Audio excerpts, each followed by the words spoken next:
the river to the sea, Palestine will be free. That is an anti-Semitic chant calling for the eradication of Israel, the eradication of Israelis, and the eradication of Jewish people. No, you're a liar.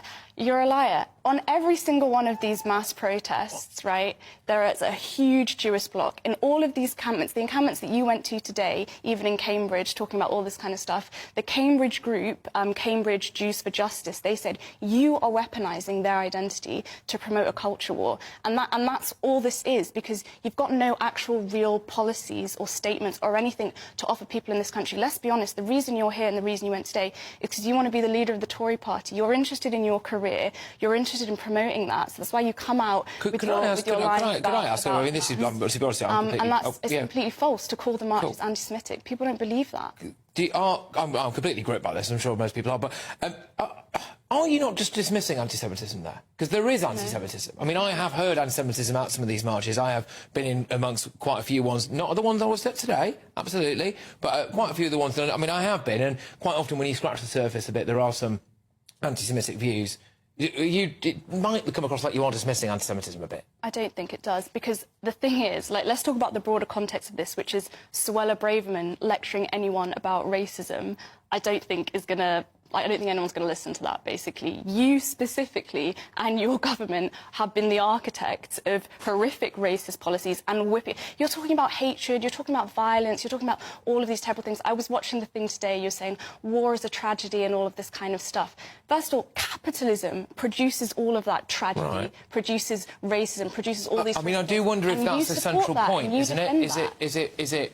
look, I'll let you come on this, but, you know, there have been the allegations of racism there, but, again, it is actually your main argument for you is you want to smash the capitalist system. Absolutely, because capitalism produces war and produces imperialism, which fundamentally has been driving everything that's happened over the last 76 years. It isn't just about the last 7 months or anything like this. I'm entirely opposed to the capitalist system and the horrors that it produces across the world in many different places, but also in this country too. And that's what you support. And well, let's come back. I want to ask you a point on this, because I've now been to a few of these, a couple of these student encampments, right? I'm not convinced that the vast majority of people at those encampments are actually students at those universities. Could you explain about how you organise these? Because I think it's important for people to know. Like the Cambridge one, there's one at Oxford, there's been one, I think, at Sheffield and Leeds and places like that. Because it's easy to give the impression that these are students at those universities, and I just don't think they are they? And why do they wear masks? They are. Are they wearing masks? Why are they concealing their identities? Some people wear masks, some people don't.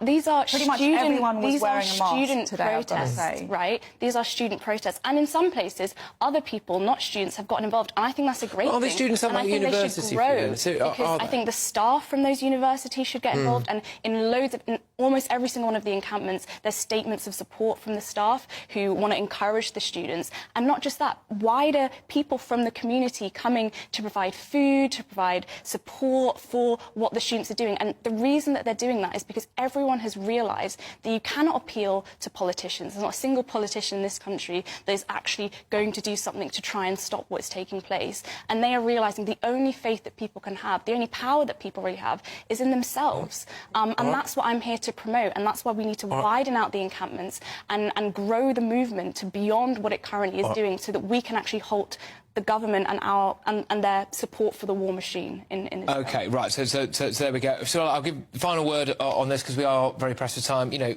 you have had a good opportunity here to engage with somebody, you know, in a wholehearted discussion about what you've seen. What's your view on what we've heard? Well, having discussed a little bit, I mean, you know, one thing that strikes me is, you know, the lack of facts in the conversation and in the debate, the slightly irrational perspective on, you know, basic facts of our society, of which you're a beneficiary, like capitalism, but you'll never, you know, we won't agree on that.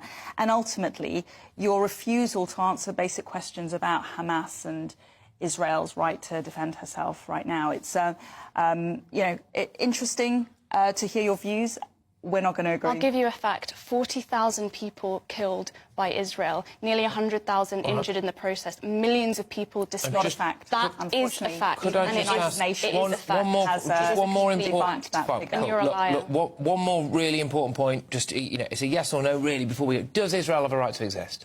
This is the wrong question that you're asking. Well, OK. I think that's quite tough. And should the hostages be released?